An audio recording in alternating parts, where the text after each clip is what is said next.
Hello again, gentle people. So I am filming another video today and I wanted to talk about resist and resist on fabric. So you basically use different techniques, different things that you can use to basically put some space, put some lines, all that good stuff on fabric. So I'm going to show you a couple different things that I use to put resist on fabric. One of them is this product, Tulip, a tie-dye resist, and I used it a couple of days ago. I'm not digging it too much because it's supposed to stay on the fabric until you basically rinse it off with hot water, and I think maybe for little things it's good, but I was trying to do a big piece of fabric and I could barely squeeze the thing out of the tube and it was just a little bit too difficult to work with. Another one is this Jacquard water-based resist, non-toxic. This one is good. I've used this one before, and if you can, you could get like one of those little skinny nozzles to put on the top of the bottle, and then you squeeze out whatever design or pattern you want on the fabric. You could also use this with a paintbrush. Know though that if you use any paintbrushes for these resist products, definitely reserve them for that purpose alone because they might mess your brushes up. So don't use any like expensive brushes. This is another product that works really well on silk. It's called Gutta, and this is the colorless one, and basically you put your designs on the fabric and then you're painting with dyes in between the lines. The colorless Gutta actually washes out, but you can get black Gutta, and the black Gutta basically becomes a part of the design. So those three products are really good, and again, you can put little nozzles on the bottles. So you have the Jacquard water-based resist, you have Plebo's Gutta, and then you have the tie-dye Tulip tie-dye resist.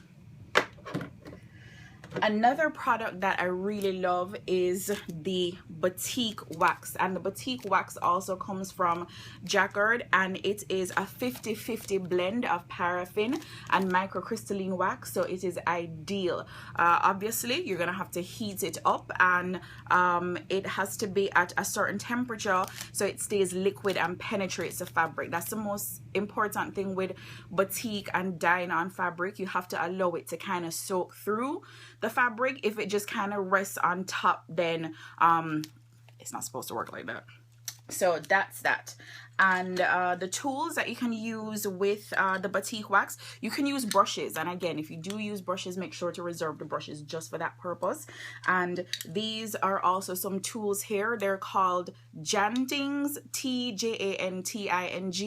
and what you basically do is once your wax is heated up, there's a little hole right there, a little nozzle. You pour the wax in there, and what it allows you to do is put very fine, intricate designs on whatever material it is that you're working with.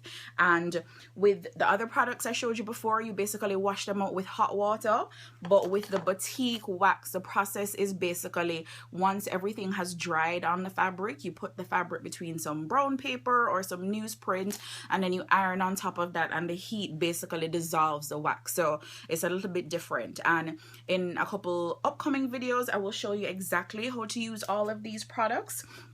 And I also wanted to share with you something else I was working on this week. I'm all about the shibori right now. So I did some napkins.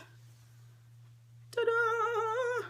This is one right here. And this is another method of resisting as well. When you basically put the fabric in a certain shape to resist the dye, all of those processes, these techniques, you have no idea what's going to come out, but it's beautiful. When you finally unwrap the fabric, you're like, whoa, it's like a nice little surprise, right? It's a little present. Here's another one that I did. And this one, you basically, when you hold the fabric, you just put little elastic bands over it, and it gives you this design. Oh, this is one that I use with the Tulip Tie-Dye Resist, and it's kind of hard to see. I did a little bit of over dyeing on this one, which is another process that I'll be talking to you about soon.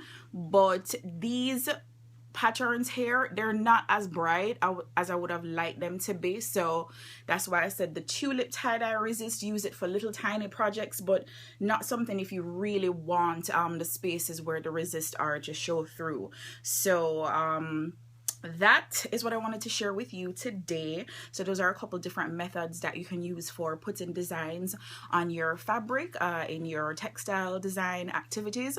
So have fun, enjoy. Thank you for being with me, and I will see you soon. Peace.